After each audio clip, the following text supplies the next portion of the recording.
잠 못 이루는 밤, 끝없이 몰려드는 걱정과 두려움. 붙잡을수록 더 무겁고 피하려 할수록 더 커지는 괴로움. 이제 부처님의 말씀 속에서 그 모든 고통을 내려놓는 길을 만나보십시오. 옛날 어느 마을에 한 부자가 있었습니다. 그는 재산이 산더미처럼 쌓였으나 한순간도 편히 잠든 적이 없었습니다. 밤마다 도둑이 들지 않을까, 내일 장사에 손해가 나지 않을까, 자식들이 유산을 두고 다투지 않을까 두려움에 사로잡혀 있었습니다. 풍족한 삶이었으나 마음은 가난했고 불안은 그림자처럼 그를 따라다녔습니다. 그 소문은 멀리까지 퍼져나갔습니다. 어느 날 한 수행자가 그 집을 찾아와 이렇게 말했습니다.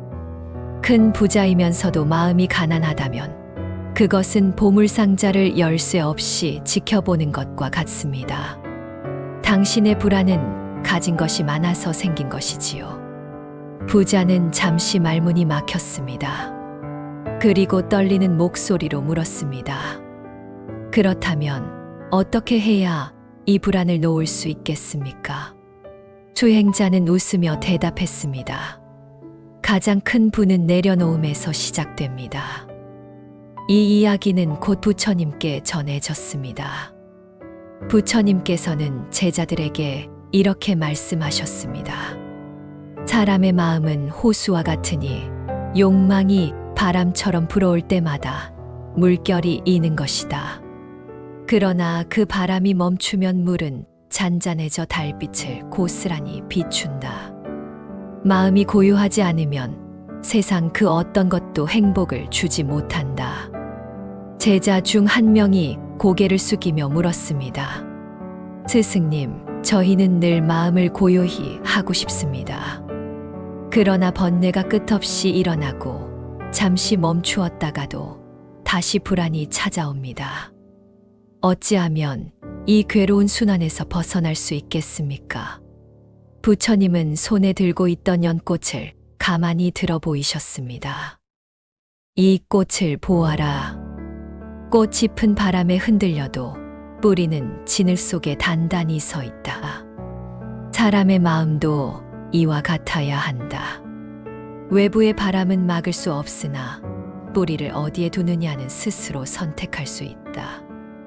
욕망과 두려움의 뿌리를 내리면 흔들림은 끝이 없고 법과 자비의 뿌리를 내리면 바람은 스쳐 지나갈 뿐이다. 그 말씀을 들은 제자는 한동안 아무 말도 하지 못했습니다. 마치 긴 장마가 끝나고 구름 사이로 햇빛이 스며드는 듯한 표정을 지었습니다. 그러고는 깊이 절을 올리며 고백했습니다. 저는 늘 세상이 변하기만을 원했습니다. 그러나 변해야 할 것은 제 마음이라는 것을 이제 알겠습니다. 부처님은 조용히 미소를 지으셨습니다. 그리고 다른 제자들에게도 말씀하셨습니다.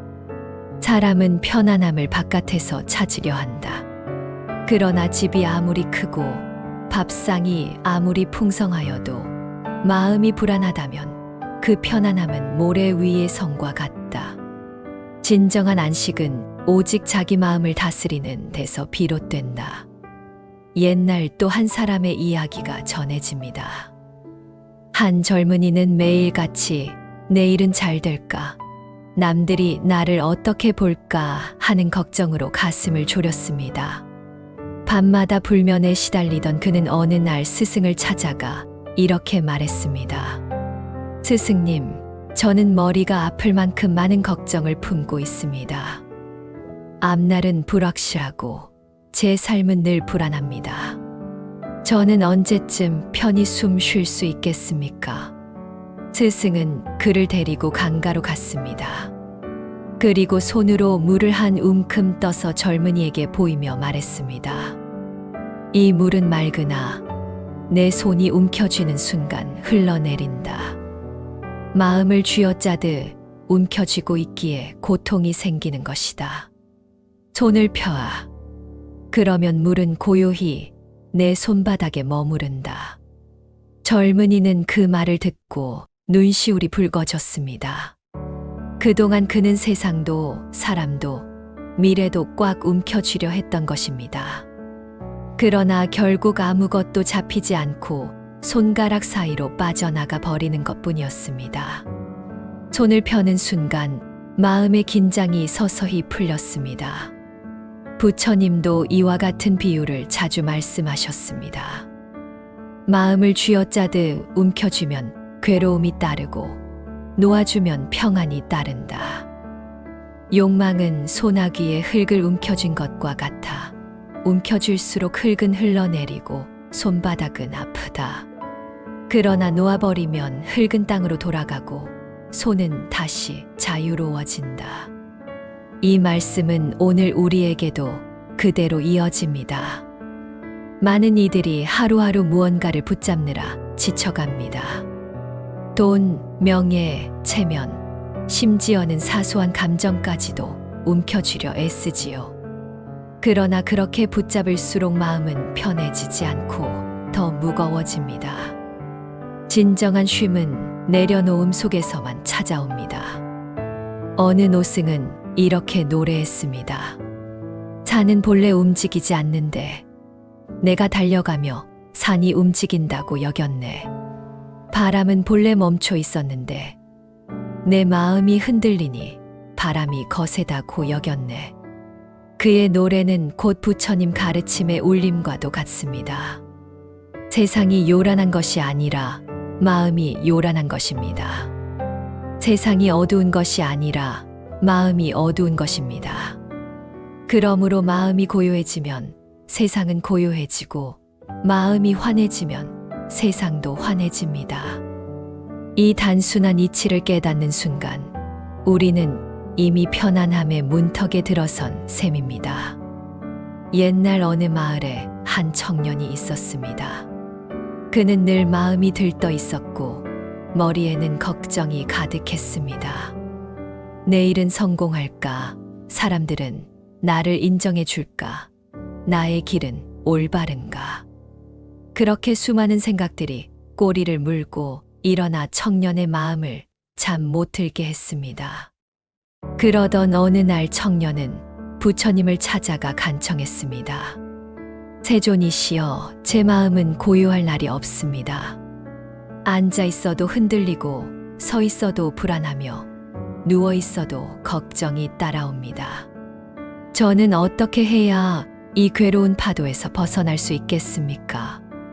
부처님은 잠시 청년을 바라보며 미소 지으셨습니다. 그리고 제자들을 불러 함께 들으라 하셨습니다. 저 청년의 마음은 마치 원숭이가 나무 위를 뛰노는 것과 같다. 가지에서 가지로 끊임없이 옮겨 다니며 잠시도 가만히 있지 못한다. 사람의 마음도 욕망과 두려움에 사로잡히면 원숭이처럼 쉼 없이 움직인다. 그러나 원숭이도 나무 아래로 내려오면 결국 땅 위에 잠들듯 마음도 길을 찾으면 고요해진다. 그 말씀을 듣고 청년은 물었습니다. 그 길이란 무엇입니까? 부처님은 나직한 음성으로 대답하셨습니다. 길은 멀리 있지 않다. 눈앞에 호흡을 바라보라. 숨을 들이쉬고 내쉬는 그 순간 마음은 제자리를 찾는다. 그날 이후 청년은 호흡을 관찰하며 마음을 다스리는 연습을 했습니다. 처음에는 금세 산만해졌습니다. 그러나 다시 호흡으로 돌아오자 그의 불안은 조금씩 가라앉기 시작했습니다. 마치 바람이 거세게 불던 호수가 이내 고요해지는 듯 했습니다. 예시 이야기 속에도 이런 가르침이 전해집니다. 한 농부가 있었습니다. 그는 씨앗을 뿌려놓고 매일같이 들판을 찾아가 확인했습니다. 왜 아직 싹이 트지 않는가? 빨리 자라야 할 텐데. 급한 마음에 그는 씨앗을 땅에서 꺼내보기도 했습니다. 그러나 뽑혀 나온 씨앗은 결국 자라지 못했습니다.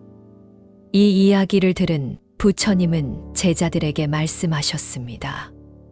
농부가 조급하여 씨앗을 뽑아내면 뿌리가 상한다. 마음도 이와 같다. 조급히 흔들면 평안은 자라지 못하고 기다림 속에서만 고요가 자라난다. 제자들은 고개를 끄덕였습니다. 그중 한 제자가 다시 물었습니다. 스승님, 우리는 언제나 결과를 바라고 서두릅니다. 이 습관을 어떻게 고칠 수 있습니까? 부처님은 맑은 하늘을 가리키시며 말씀하셨습니다. 구름이 걷히는 데는 시간이 필요하다. 구름을 손으로 헤치려 하면 더 짙어질 뿐이다. 그대들의 마음의 구름도 기다림 속에서 스스로 흩어진다. 그날 이후 제자들은 기다림과 호흡을 삶의 등불로 삼았습니다. 무언가에 쫓기듯 흔들리던 마음도 서서히 뿌리를 내렸습니다. 그리고 그들은 깨달았습니다. 평안은 먼 곳에 있는 보물이 아니라 언제나 자기 곁에서 숨결처럼 흐른다는 것을. 또 한 가지 이야기가 전해집니다. 어느 제자가 늘 고민에 사로잡혀 있었습니다. 길을 걸으면서도 발밑을 보지 못하고 늘 머릿속으로만 먼 길을 내다보았습니다. 그의 얼굴은 항상 어두웠고 웃음은 사라져 버렸습니다. 부처님은 그 제자에게 물으셨습니다. 너는 지금 어디에 있느냐? 제자는 대답했습니다. 저는 내일을 생각하고 먼 훗날을 걱정하고 있습니다. 부처님은 고개를 저으며 말씀하셨습니다. 내가 살고 있는 곳은 내일도 아니고 먼 훗날도 아니다. 지금 이 자리, 이 한순간이 내가 살아있는 집이다. 그 집을 버리고 다른 곳을 기웃거리니 마음이 편안할 리 없다다. 그 제자는 눈을 감고 깊은 숨을 쉬었습니다. 그리고 그 순간 비로소 자신이 발 디디고 선 자리를 느꼈습니다. 그의 가슴 속에서 오래 묵은 불안이 조금씩 녹아내렸습니다. 그 후로 그는 걸음을 옮길 때마다 마음을 현재에 두었습니다. 그 길은 더 이상 무겁지 않았습니다. 옛사람들은 이런 말을 남겼습니다. 마음이 오늘에 머물면 산도 길이 되고 바다도 다리가 된다. 이 말처럼 현재에 머무는 자는 어떤 길 위에서도 편안함을 찾습니다. 우리 또한 하루하루 살아가며 미래를 염려합니다. 내일은 어떨까? 혹은 지난날의 실수를 되새기며 괴로워하기도 합니다. 그러나 부처님의 가르침은 분명합니다. 과거는 이미 지나갔고 미래는 아직 오지 않았다. 지금 이 순간이 삶의 전부다. 그 말씀을 귀에 새기면 우리는 불안의 사슬에서 한 발 벗어나게 됩니다. 지금의 숨결에 머물고 지금의 발걸음을 느끼며 지금의 햇살을 바라보는 것. 그 단순한 행위가 곧 가장 큰 수행이 됩니다. 옛날 한 산골 마을에 장수가 있었습니다. 그는 수많은 전투에서 승리를 거두었지만 마음은 늘 불안했습니다. 잠들 때마다 다시 전쟁이 일어날까 두려워했고 사람들의 칭찬 속에서도 언젠가 배신을 당할까 의심했습니다. 칼과 방패로는 적을 이길 수 있었으나 자기 마음의 불안은 이길 수 없었습니다. 어느 날 장수는 부처님을 찾아와 무릎을 꿇었습니다. 세존이시여, 저는 수많은 적을 무찔렀으나 제 마음의 두려움은 다스리지 못했습니다. 어찌하면 이 불안을 없앨 수 있겠습니까? 부처님은 조용히 말씀하셨습니다. 칼은 적을 베지만 마음의 두려움은 자비로 다스려야 한다. 내 마음 속에는 여전히 싸움이 남아 있으니 그것이 그대를 괴롭히는 것이다. 장수는 이해하지 못했습니다. 저는 싸움을 멈추고 싶습니다. 그러나 사람들은 저를 지켜달라 말하고 저는 늘 경계해야 합니다. 부처님은 작은 촛불을 들어 보이셨습니다.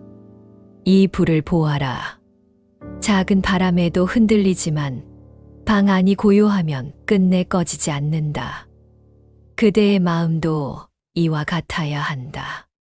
싸움은 밖에 있는 것이 아니라 그대 마음 속에 있다. 마음을 고요히 하면 외부의 적도 사라진다. 장수는 눈을 감고 그 말씀을 되새겼습니다. 그날 이후 그는 전쟁터가 아니라 자기 안의 분노와 두려움부터 다스리려 했습니다. 칼을 들기보다 마음을 내려놓는 법을 익히며 조금씩 얼굴에는 평안한 빛이 돌기 시작했습니다. 또 한 사람의 이야기가 전해집니다. 한 제자가 늘 화를 참지 못했습니다. 사소한 일에도 불끈하고 누군가 한마디만 건네도 가슴에 불길이 일어났습니다. 그는 부처님께 나아가 말했습니다. 스승님, 저는 화가 나면 참을 수가 없습니다. 그 순간에는 제 스스로도 두렵습니다. 어찌해야 합니까? 부처님은 잔잔한 강물을 가리키셨습니다. 내 마음은 지금 끓는 물과 같다. 뜨거울 때는 아무것도 담을 수 없고 손을 대면 다친다. 그러나 불을 거두면 물은 서서히 식고 마침내 갈증을 해소한다. 화도 이와 같다. 불길을 키우면 모두가 상하지만 불씨를 거두면 평안을 준다. 제자는 그 말씀을 듣고 가만히 숨을 골랐습니다. 그리고 깨달았습니다. 화가 일어나는 순간 그 불길을 키우는 것도 자기 자신이라는 것을. 불씨가 피어날 때 알아차리면 그 불은 더 크게 타오르지 않는다는 것도. 옛 시절 한 스승은 제자들에게 이렇게 물었습니다. 그대들이 지고 있는 짐은 무엇인가? 어떤 이는 재산이라 했고, 어떤 이는 자식이라 했습니다.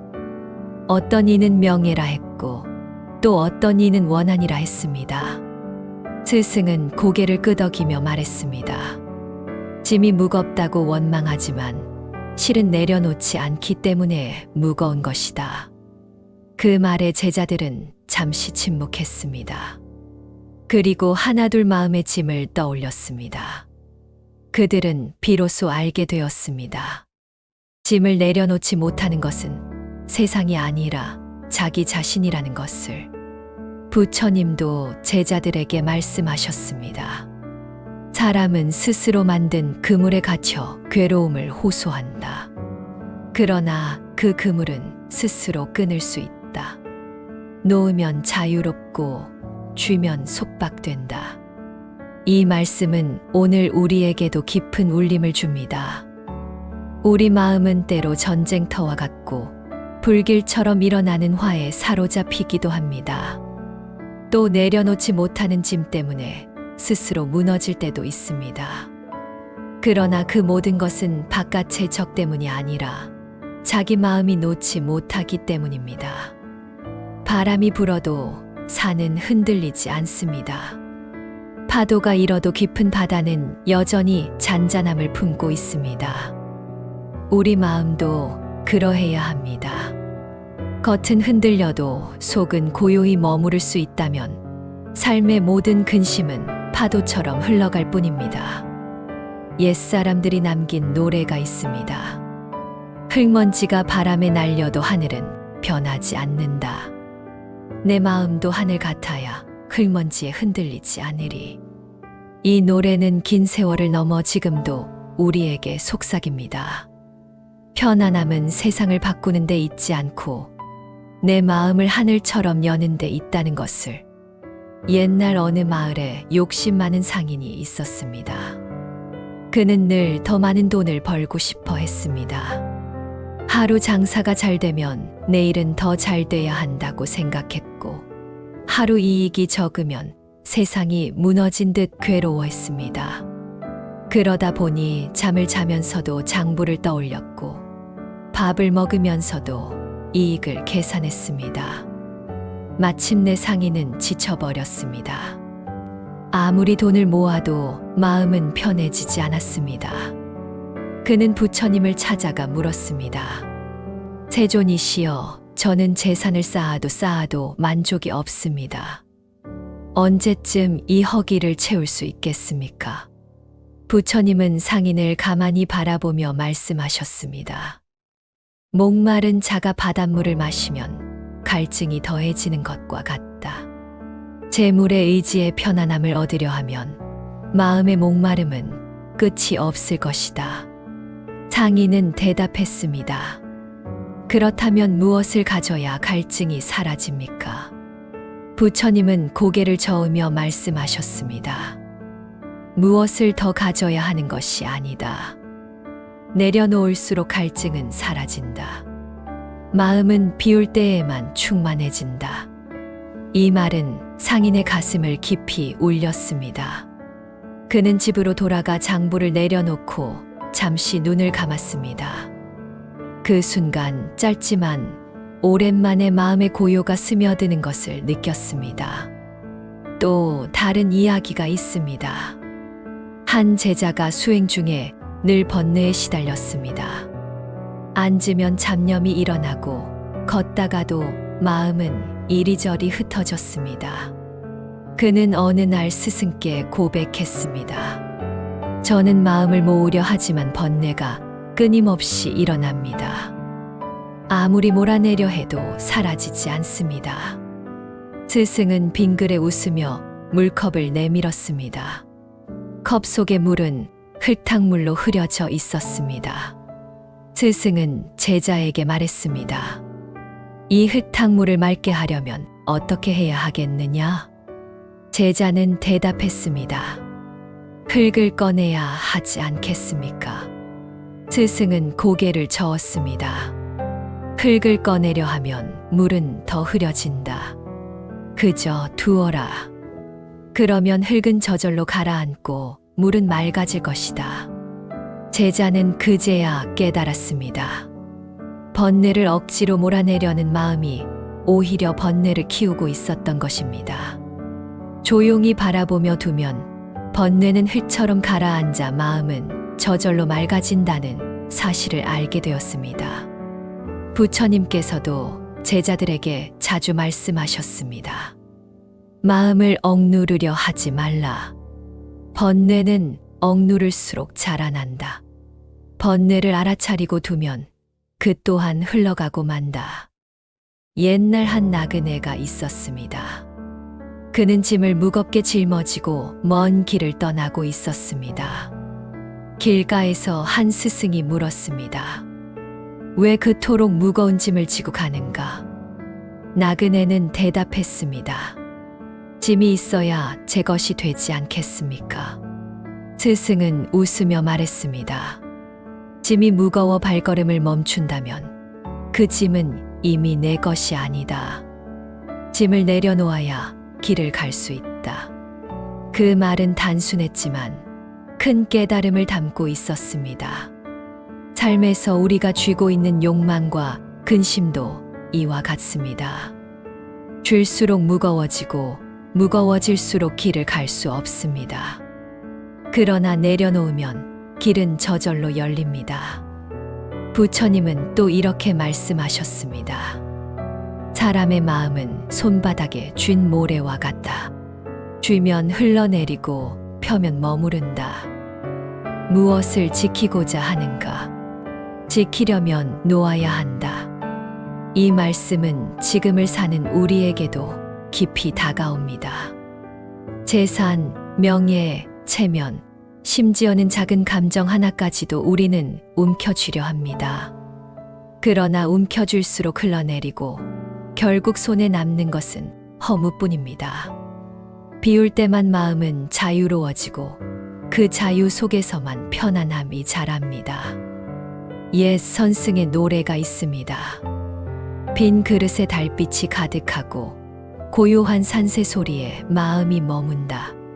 채우지 않아도 충만하고 움켜쥐지 않아도 풍요롭다. 이 노래는 오래된 지혜를 전합니다. 비워야 채워지고 내려놓아야 평안하다는 것을. 옛날 또 다른 우화가 있습니다. 어느 노인은 평생을 땅을 일구며 살았습니다.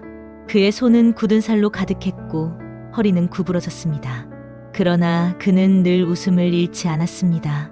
사람들이 물었습니다. 어르신, 그렇게 힘든 일을 하시는데 어찌 늘 웃습니까? 노인은 대답했습니다. 흙은 언제나 나를 배신하지 않는다. 씨앗을 뿌리면 언젠가 싹을 틔운다. 오늘 흙과 함께 숨 쉬는 것만으로도 나는 감사하다. 그의 말은 단순했지만 깊은 울림을 주었습니다. 불안은 내일만 바라보다가 생기고 평안은 오늘을 감사할 때 생긴다는 사실을 보여주었습니다. 부처님께서는 제자들에게 이렇게 말씀하셨습니다. 감사는 마음을 맑히는 샘물과 같다. 불만을 품으면 번뇌가 자라고 감사하면 번뇌가 사라진다. 감사는 보물이 아니라 누구나 지금 이 자리에서 길어 올릴 수 있는 샘물이다. 이 말씀을 들은 제자들은 스스로의 마음을 돌아보았습니다. 늘 없는 것만 바라보며 괴로워했지만 이미 가진 것을 감사할 줄 몰랐던 자신들을 깨달았습니다. 그리고 그날 이후 그들의 마음은 조금 더 가벼워졌습니다. 우리 또한 하루하루 살아가며 수많은 걱정과 두려움에 시달립니다.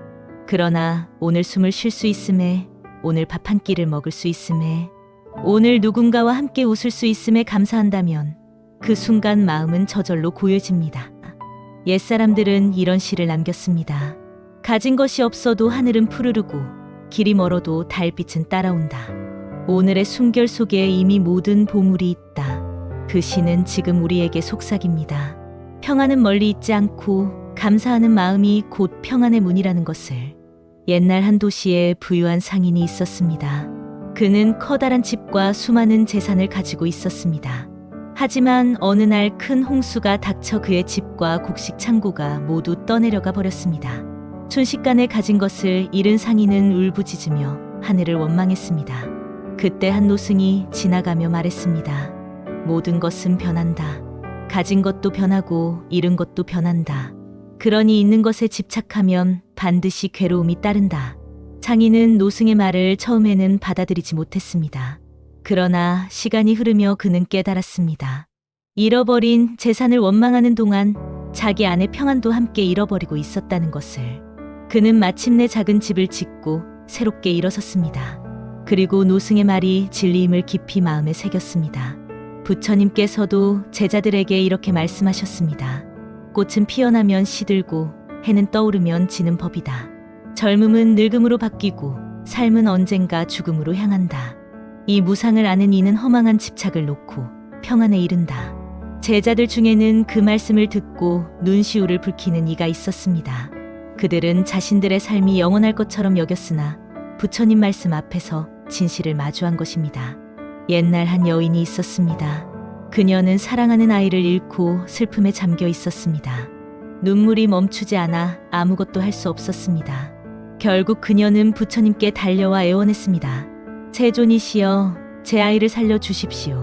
저는 이 슬픔을 견딜 수 없습니다.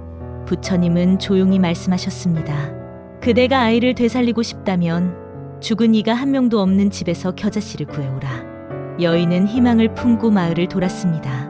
그러나 집집마다 죽음을 경험하지 않은 곳은 없었습니다. 모두가 부모나 자식 혹은 친척을 잃은 기억을 간직하고 있었습니다. 그제야 여인은 깨달았습니다.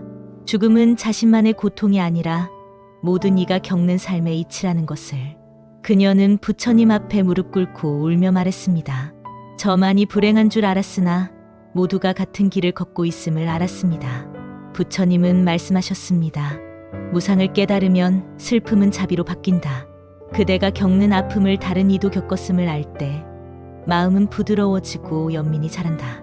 이 이야기는 오늘을 사는 우리에게도 큰 가르침을 줍니다. 삶의 기쁨도 슬픔도 재물도 젊음도 모두 머물지 않습니다. 머물지 않는 것을 붙잡으려 할 때 괴로움이 생기고 무상을 받아들일 때 평안이 찾아옵니다. 옛날 또 다른 우화가 있습니다. 한 나무꾼이 있었습니다. 그는 숲에서 나무를 베어 생계를 이어갔습니다. 그러나 어느 날 숲이 불에 타서 모두 사라지고 말았습니다. 그는 절망하며 스승을 찾아갔습니다. 스승님, 제 삶의 터전이 사라졌습니다. 앞으로 어떻게 살아가야 합니까? 스승은 잿더미 속에 돋아나는 새싹을 가리켰습니다. 보아라. 나무는 불에 탔지만 땅은 여전히 살아있다. 무상은 파괴가 아니라 변화다. 끝은 새로운 시작을 품고 있다. 나무꾼은 그 말을 듣고 다시 도끼를 들었습니다. 그는 잿더미 속에서도 삶의 길은 계속된다는 사실을 알게 되었습니다. 부처님께서도 이렇게 말씀하셨습니다. 모든 것은 흘러간다. 물은 흘러 바다가 되고 구름은 흘러 비가 된다. 사람도 흘러가니 그 흐름을 거슬러 붙잡으려 하지 말라. 흐름을 따르는 이는 평안에 이르고 흐름을 거스르는 이는 괴로움에 머문다. 이 말씀은 우리에게 단순하지만 깊은 울림을 줍니다. 삶은 붙잡을 수 없는 강물과 같다는 것. 그 강물이 흘러가기에 우리는 오늘을 살 수 있고 내일을 맞이할 수 있다는 것. 옛사람들은 이런 시를 남겼습니다. 봄꽃은 지고 가을달은 기울며 흐르는 강물은 머무르지 않는다. 그러나 오늘의 꽃과 달, 오늘의 강물은 다시 오지 않는다. 이 시는 말해줍니다. 무상을 두려워할 것이 아니라 무상 속에서 지금 이 순간을 온전히 살아야 한다는 것을. 옛날 바닷가 마을에 한 어부가 있었습니다. 그는 매일 그물이 찢어질까, 물고기가 줄어들까, 바람이 거세지 않을까 두려워하며 살았습니다. 그는 물고기를 잡을수록 더 불안해졌습니다. 이제는 잃지 않으려면 어떻게 해야 하지? 그의 마음은 그물보다 더 얽혀 있었습니다. 어느 날 그 어부는 스승을 찾아가 물었습니다. 스승님, 저는 가진 것을 놓치지 않으려 애쓰지만 그럴수록 더 괴롭습니다. 어찌해야 합니까? 스승은 조용히 작은 조개 껍데기를 손에 쥐어 주었습니다. 꽉 쥐어라. 어부는 힘껏 쥐었습니다. 손바닥은 금세 아프고 조개 껍데기는 금이 가며 부서졌습니다. 스승은 다시 말했습니다. 이제 손을 펴라. 손을 펴자 부서진 조각들이 흘러내렸고 손바닥은 비로소 자유로워졌습니다. 스승은 말씀하셨습니다. 그대가 가진 것은 손을 펴야 머무른다. 쥘수록 부서지고 놓을수록 자유롭다. 어부는 그제야 깨달았습니다. 자신의 괴로움은 가진 것이 부족해서가 아니라 놓을 줄 몰라서 생겼다는 것을. 부처님께서도 제자들에게 말씀하셨습니다. 사람은 붙잡는 것 때문에 괴롭고 놓지 못하기 때문에 고통스럽다. 집착은 불타는 숯을 손에 쥐는 것과 같다. 쥘수록 손이 타고 놓아야 비로소 상처가 아문다. 옛날 또 한 부부의 이야기가 있습니다. 그들은 아이가 태어나자 모든 희망을 그 아이에게 걸었습니다. 아이의 울음 하나에도 마음이 흔들렸고 아이가 아프기라도 하면 온 세상이 무너지는 듯했습니다. 그러던 어느 날 아이가 병으로 세상을 떠났습니다. 부부는 깊은 절망에 빠져 아무것도 할 수 없었습니다. 그때 한 노승이 찾아와 말했습니다. 사랑은 소중하다. 그러나 집착은 고통을 낳는다. 그대들의 눈물은 아이에 대한 사랑 때문이 아니라 붙잡을 수 없는 것을 붙잡으려 하기 때문이다. 부부는 그 말을 듣고 처음에는 반발했습니다. 사랑하는 자식을 어떻게 놓을 수 있단 말입니까? 노승은 부드럽게 대답했습니다. 놓는다는 것은 있는 것이 아니다. 놓는다는 것은 그를 평안히 보내는 것이다. 떠난 이를 붙잡으려 하면 영혼도 괴롭고 그대를 남겨두고 떠난 이도 괴롭다. 부부는 조금씩 눈물을 거두었습니다. 그들은 아이를 잊지 않았습니다. 다만 아이를 품에 붙잡으려 하지 않고 마음속에서 평안히 떠나보내 주었습니다. 그날 이후 두 사람은 슬픔 속에서도 조금씩 미소를 되찾았습니다. 부처님은 제자들에게 또 이렇게 말씀하셨습니다. 집착은 강물 위에 기둥을 세우려는 것과 같다. 흐르는 물은 머물지 않으니 기둥은 끝내 무너진다. 그러나 그 흐름을 받아들이면 강물은 배를 띄워 어디든 데려다 준다. 이 말씀은 단순하지만 깊은 지혜를 담고 있습니다. 흐르는 것을 붙잡으려 하면 괴롭고 흐름을 따를 때에만 평안이 찾아옵니다. 예시이야기 중에는 이런 비유도 전해집니다. 한 나그네가 험한 산길을 걷다 낭떠러지에 떨어졌습니다. 그는 가까스로 나뭇가지에 매달렸습니다. 가지 위에는 벌집이 있어 꿀이 뚝뚝 떨어지고 있었습니다. 그는 그 꿀을 맛보며 잠시 괴로움을 잊었으나 끝내 가지는 부러지고 말았습니다. 이 이야기는 집착의 허망함을 보여줍니다. 잠시 단맛은 주지만 끝내 더 큰 고통을 부른다는 것입니다. 우리 또한 살아가며 수많은 것에 매달립니다. 재산, 명예, 자식, 기억, 심지어 작은 감정 하나에도 매달립니다. 그러나 그 모든 것은 언젠가 떠나갑니다. 붙잡을수록 괴로움은 커지고 놓을수록 마음은 가벼워집니다. 옛사람들이 남긴 노래가 있습니다. 손을 펴니 새가 날아오르고 마음을 놓으니 하늘이 맑아졌다. 붙잡을 때는 세상도 무겁더니 놓으니 산과 강이 모두 가벼웠다. 이 노래는 우리에게 속삭입니다. 놓는 것이 잃는 것이 아니라 놓아야 비로소 온전히 가진다는 것을. 옛날 깊은 산골에 성미 급한 나무꾼이 있었습니다. 그는 숲에서 나무를 베며 살았지만 사람들을 대할 때마다 화를 내고 동물들에게조차 거칠게 굴었습니다. 그의 얼굴에는 늘 분노가 드리워져 있었고 마음에는 평안이 없었습니다. 어느 날 그 나무꾼은 길에서 병든 사슴을 보았습니다. 상처투성이었고 숨은 가쁘게 차올랐습니다. 처음에는 내일도 바쁜데 왜 남의 짐을 지겠는가라며 그냥 지나치려 했습니다. 그러나 발걸음이 떨어지지 않았습니다. 결국 그는 사슴을 짐처럼 메고 마을로 내려와 약초를 구해 치료해 주었습니다. 며칠 뒤 사슴은 일어나 숲으로 돌아갔습니다. 그 순간 나무꾼은 가슴 깊이 알 수 없는 따뜻함을 느꼈습니다. 그는 비로소 깨달았습니다. 남을 돕는 순간 가장 먼저 치유되는 것은 자기 마음이라는 것을. 부처님께서도 제자들에게 말씀하셨습니다. 자비는 향기와 같아 바람을 거슬러 퍼져나간다. 꽃은 스스로 향기를 지니되 바람은 그 향기를 멀리 전한다. 사람의 마음도 이와 같다. 자비를 품으면 그 향기는 자신을 넘어 남에게 닿는다. 제자들은 고개를 끄덕이며 되물었습니다. 스승님, 자비는 어떻게 길러야 합니까? 부처님은 조용히 연꽃을 가리키셨습니다. 진을 속에서도 꽃을 피우듯 괴로움 속에서도 연민은 자란다. 남의 아픔을 볼 때 외면하지 않고 그 아픔이 내 아픔처럼 느껴지는 마음, 그것이 곧 자비다. 옛날 또 다른 이야기가 있습니다. 어느 마을에 매우 인색한 부자가 있었습니다. 그는 재산을 움켜쥔 채 나누려 하지 않았습니다. 그러다 병에 걸려 고통에 시달리게 되었습니다. 약은 있었으나 마음은 불안했고 얼굴은 괴로움으로 가득했습니다. 그를 찾아온 한 스님이 말했습니다. 이 병은 약으로만 고칠 수 있는 것이 아니다. 마음을 나누지 않으면 괴로움은 사라지지 않는다. 부자는 처음엔 믿지 않았습니다. 그러나 병이 점점 깊어지자 결국 어린아이에게 음식을 나누어 주었습니다. 그날 밤 부자는 오랜만에 평온한 잠을 잤습니다. 그는 알았습니다. 나눔이야말로 자신을 치유하는 길이라는 것을. 부처님은 또 말씀하셨습니다. 자비는 등불과 같아 수많은 등불을 밝혀도 줄어들지 않는다. 어둠 속에서 등불 하나가 켜지면 그 빛은 천 가닥 어둠을 몰아낸다. 사람의 마음도 이와 같다. 자비를 나누면 오히려 더욱 빛나고 넓어진다. 제자들은 이 말씀을 깊이 새겼습니다. 그리고 그날 이후 서로에게 작은 친절을 베풀며 자신도 더 편안해지는 것을 경험했습니다. 예시야기 속에는 이런 비유도 전해집니다. 한 아이가 연못가에서 놀다 개구리를 잡아 돌로 던지려 했습니다. 그때 지나가던 노승이 말했습니다. 그 개구리도 목숨을 사랑한다. 내가 웃으려는 순간 다른 이는 울고 있다.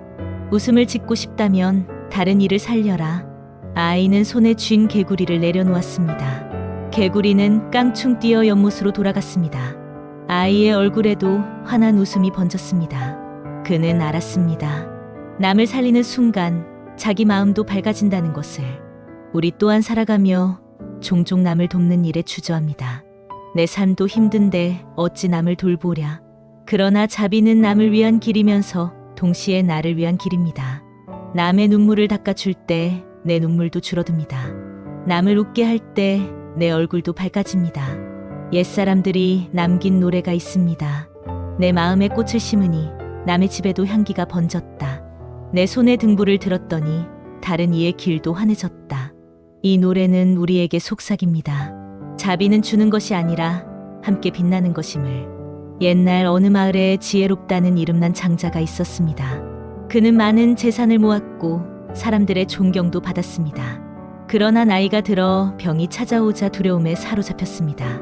밤마다 눈을 감으면 죽음이 다가올까 두려워 벌떡 일어나곤 했습니다. 결국 그는 부처님을 찾아가 물었습니다. 세존이시여, 저는 수많은 것을 이뤘으나 죽음이 두렵습니다. 죽으면 모든 것이 사라지지 않겠습니까? 부처님은 잔잔히 미소 지으시며 대답하셨습니다. 강물이 바다로 흘러가듯 삶은 죽음으로 이어진다. 그러나 강물이 사라지는 것이 아니라 더 큰 바다와 하나 되는 것이다.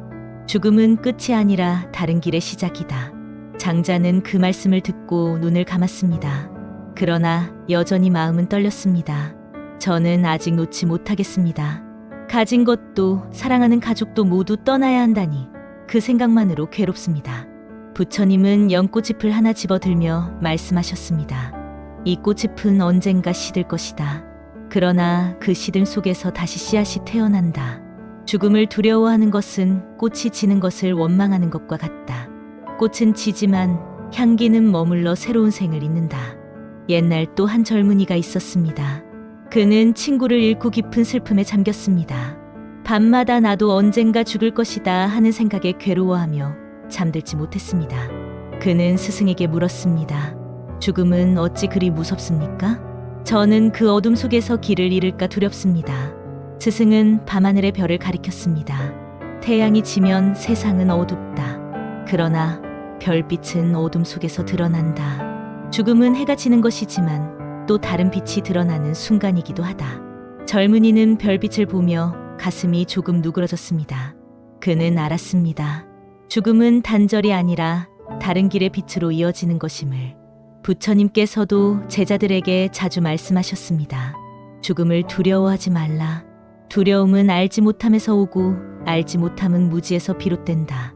무상과 연기를 깨닫는 이는 죽음 속에서도 길을 본다. 옛날 또 다른 우화가 있습니다. 한 나그네가 깊은 숲을 지나던 중 호랑이를 만났습니다. 그는 급히 도망쳤으나 절벽 끝에 몰렸습니다. 아래에는 또 다른 맹수가 입을 벌리고 있었습니다. 그 순간 절벽 틈에 핀 딸기 하나가 눈에 들어왔습니다. 그는 손을 뻗어 그 딸기를 따서 맛보았습니다. 그 달콤함은 평생 먹은 어떤 과일보다 깊이 마음에 남았습니다. 이 이야기는 죽음을 앞둔 순간에도 삶은 여전히 빛나고 있음을 보여줍니다. 죽음을 두려워하기보다 지금 이 순간의 생을 온전히 살아내는 것이 참된 길임을 일깨워줍니다. 우리 또한 언젠가는 이 길을 가야 합니다. 아무도 피할 수 없는 길이기에 더 두렵습니다. 그러나 부처님 말씀처럼 죽음은 바다와 하나 되는 강물과 같고 지는 꽃잎 속에서 맺히는 씨앗과 같습니다. 그 흐름을 두려워하기보다 그 이치를 받아들이는 것이 평안을 줍니다. 옛사람들이 남긴 노래가 있습니다. 떠나는 이는 길을 두려워하지 않고 남는 이는 이별을 원망하지 않는다. 삶은 봄꽃처럼 피어나고 죽음은 가을바람처럼 스며든다. 이 노래는 조용히 속삭입니다.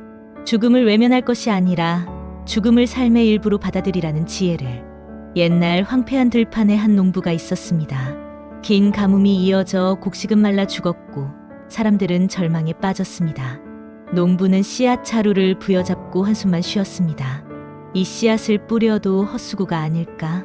어차피 비가 오지 않으면 아무 소용이 없을 텐데. 그때 지나가던 스승이 말했습니다. 비가 올지 아닐지는 알 수 없다. 그러나 씨앗을 뿌리지 않으면 열매는 맺히지 않는다. 희망은 눈에 보이지 않지만 씨앗처럼 뿌려져야 자란다. 농부는 그 말을 듣고 씨앗을 뿌렸습니다. 며칠 뒤 하늘에서 단비가 내렸고 메마른 땅은 다시 푸르게 살아났습니다. 그는 알았습니다. 희망은 기다리는 것이 아니라 먼저 심는 것이라는 것을. 부처님께서도 제자들에게 말씀하셨습니다. 어둠은 스스로 사라지지 않는다. 등불을 켜야 빛이 난다. 희망은 기다리는 것이 아니라 내 마음의 등불을 밝히는 것이다. 옛날 또 한 아이가 있었습니다. 그는 걸음을 배우다 수없이 넘어졌습니다. 그러나 넘어질 때마다 다시 일어났습니다. 그 모습에 어머니는 눈물을 글썽이며 말했습니다. 저 작은 아이도 다시 일어나는데 어찌 어른이 희망을 버릴 수 있겠는가. 부처님은 이 장면을 보시고 제자들에게 말씀하셨습니다. 넘어지는 것은 실패가 아니다. 다시 일어서는 힘이 곧 희망이다. 희망은 성공에서 오는 것이 아니라 다시 시작하는 데서 오는 것이다. 옛사람들은 겨울을 길고 고통스럽게 여겼습니다. 그러나 그 겨울을 견딘 덕에 봄의 꽃을 만날 수 있었습니다. 꽃은 갑자기 피는 것이 아니라 눈 덮인 땅 속에서 오래 기다린 끝에 솟아나는 것입니다. 삶의 희망도 그러합니다. 괴로움 속에서도 보이지 않게 자라며 마침내 빛을 드러냅니다. 또 한 가지 우화가 전해집니다. 한 제자가 늘 마음이 무겁다고 고백했습니다. 스승님, 제 삶은 어둡고 앞날은 막막합니다. 저는 희망을 찾을 수 없습니다. 스승은 그를 데리고 깊은 동굴로 들어갔습니다. 동굴 안은 칠흑 같아 손끝조차 보이지 않았습니다. 그러나 스승이 성냥을 켜자 작은 불빛 하나가 어둠을 몰아냈습니다. 보아라. 희망은 큰 빛이 아니라 작은 불꽃에서 시작된다. 작은 불꽃 하나로도 어둠은 물러난다. 제자는 그 순간 깨달았습니다. 자신에게 필요한 것은 거대한 기적이 아니라 마음속에 켜는 작은 불빛이라는 것을. 부처님은 제자들에게 거듭 말씀하셨습니다. 희망은 멀리 있지 않다. 한 걸음을 내딛는 데 있고 한숨을 고르는 데 있다. 그대가 오늘 마음을 일으키면 그것이 곧 내일의 희망이 된다. 옛날 또 한 노인이 있었습니다. 그는 평생 가난하게 살았지만 늘 웃음을 잃지 않았습니다. 사람들이 물었습니다. 어르신, 가진 것이 없는데 무엇이 그리 즐거우십니까? 노인은 대답했습니다. 내일의 태양이 뜰 것을 알기 때문이다. 오늘 내가 걷는 이 길이 내일도 이어질 것을 알기 때문이다. 그의 말은 단순했지만 마을 사람들에게 깊은 울림을 주었습니다. 그들은 알았습니다. 희망은 큰 재산이나 권력에서 오는 것이 아니라 내일을 믿는 마음에서 시작된다는 것을. 옛사람들이 남긴 노래가 있습니다. 겨울이 길다 해도 봄은 오고 밤이 깊다 해도 새벽은 온다. 한숨 끝에 웃음이 있고 눈물 끝에 희망이 있다. 이 노래는 지금 우리에게도 속삭입니다. 희망은 멀리 있는 것이 아니라 오늘 이 순간의 마음에서 이미 피어나고 있다는 것을.